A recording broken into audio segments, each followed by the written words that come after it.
직장인이라면 누구나 맞이하게 될 은퇴의 시기. 어떻게 하면 슬기롭게 보낼 수 있을까요?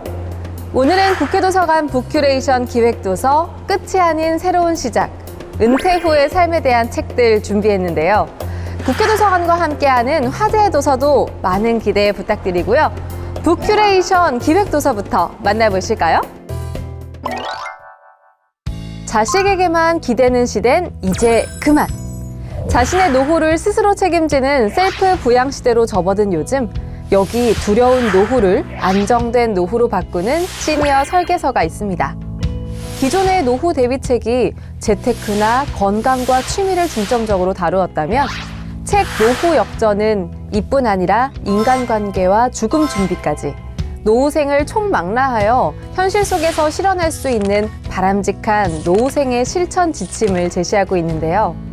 또 자신만의 미래를 설계할 수 있도록 자가 진단을 비롯해 유서 작성 등 죽음의 준비와 사전 대비책 등 독자 스스로 자기만의 습관화로 실질적인 노후 대책을 세울 수 있도록 돕고자 했습니다. 100세를 넘어 120세 시대를 바라보는 지금, 노후 대책을 어떻게 세워야 할지 막막하다면 책을 읽고 여러분만의 청사진을 그려보고요. 노후 준비 제대로 대비해서 꼭 행복한 미래를 맞이하길 바랄게요. 혹시 파이어족이라고 들어보셨나요? 파이어족은 경제적 자립과 조기 은퇴가 합쳐진 말인데요. 정년까지 일해야 한다는 생각에서 벗어나 불필요한 지출을 줄이고 가능한 많은 금액을 저축하고 투자해서 경제적 자립을 이뤄 원하는 삶을 살아가는 것을 말합니다. 책 40 부부가 함께 은퇴합니다는 집도 없고 주식도 모르고 오로지 일만 열심히 했던 평범한 직장인 부부가 35세 은퇴를 결심하고 단 5년 만에 파이어족으로 조기 은퇴에 성공한 과정을 그리고 있는데요. 다양한 매체를 통해 파이어족의 삶을 소개하며 화제를 불러일으키기도 했던 저자 김다연 씨. 어떻게 현실적인 자금을 마련하고 또 어떻게 직장 상사와 부모님에게 은퇴 커밍아웃을 했는지, 그리고 은퇴 후에는 시간을 어떻게 보내는지 파이어족을 꿈꾸는 이들이 궁금해할 만한 주제들을 책에 담았습니다. 나도 직장 그만두고 조기 은퇴하고 싶어요 하는 분들 계시다면 이 책 추천드립니다.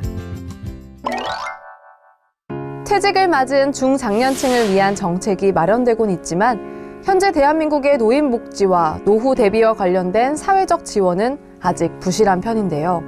평생 일만 해오다 어느 순간 눈 뜨면 맞이하게 되는 은퇴. 그동안 오로지 일만 보고 달려왔는데 도대체 이제 뭘 해야 할지 모르는 분도 많을 겁니다. 그래서 이번에는 퇴직 후에도 일을 하고 싶은 분들에게 길잡이가 되어줄 책 가져와 봤는데요.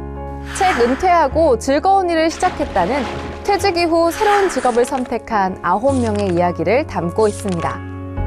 청소년 상담사라는 새로운 직업을 찾아 나선 사람부터 경력을 활용해 재취업한 사례, 또 와인 전문가나 사진관, 서점 등 평소 관심 있던 분야나 창업을 선택한 이와 귀농, 귀촌이나 사회공헌에 나선 이들의 이야기까지. 책은 다양한 은퇴 후 직업에 대한 사례를 제시하고 있는데요. 책을 읽고 여러분에게 알맞은 은퇴 후 직업도 찾아보길 바랄게요. 국회도서관과 함께하는 화제의 책, 첫 번째 책은 돌봄의 사회학인데요. 2017년 고령사회에 돌입한 대한민국. 하지만 우리는 이에 대한 대비를 충분히 하고 있을까요? 좋은 돌봄에 대한 고민은 고령사회를 살아가는 모든 이의 필수 과제이기도 하죠. 일본을 대표하는 사회학자인 저자는 10년 동안의 방대한 현장 조사와 정교한 이론을 바탕으로 책을 통해 고령자 돌봄 문제를 전면적으로 다루었습니다. 다음으로 소개할 화제의 책은 인간은 의례를 갈망한다인데요. 입학식에 모여 새 규칙을 익히는 학생들, 명절에 모여 차례를 지내는 가족들, 어느 생일 파티에서나 등장하는 케이크까지 허례허식처럼 보이는 다양한 의례들. 책은 지금 우리에게 의례가 필요한 이유에 대해 역설하며 나약한 개인을 막강한 사회로 만드는 의례의 힘에 관해 과학적으로 탐구하고자 했습니다. 마지막으로 소개할 화제의 책은 진화적 사고에 대한 이야기를 담은 책 살아남는 생각들의 비밀인데요. 기존 해결책의 패턴이 우리 곁에 존재한다는 생각에서 출발한 책은 혁신의 패턴을 알아보고 효과적으로 문제를 풀어나가는 묘안을 모색하며 어제의 통찰이 내일의 해결책이 되는 진화적 사고의 힘을 전하고자 했습니다. 오늘 뭐 읽지? 오늘은 은퇴에 대한 이야기를 나눠봤는데요. 여러분 모두에게 행복한 미래가 다가오길 바라면서 다음 주에도 새로운 책으로 다시 찾아오겠습니다. 고맙습니다.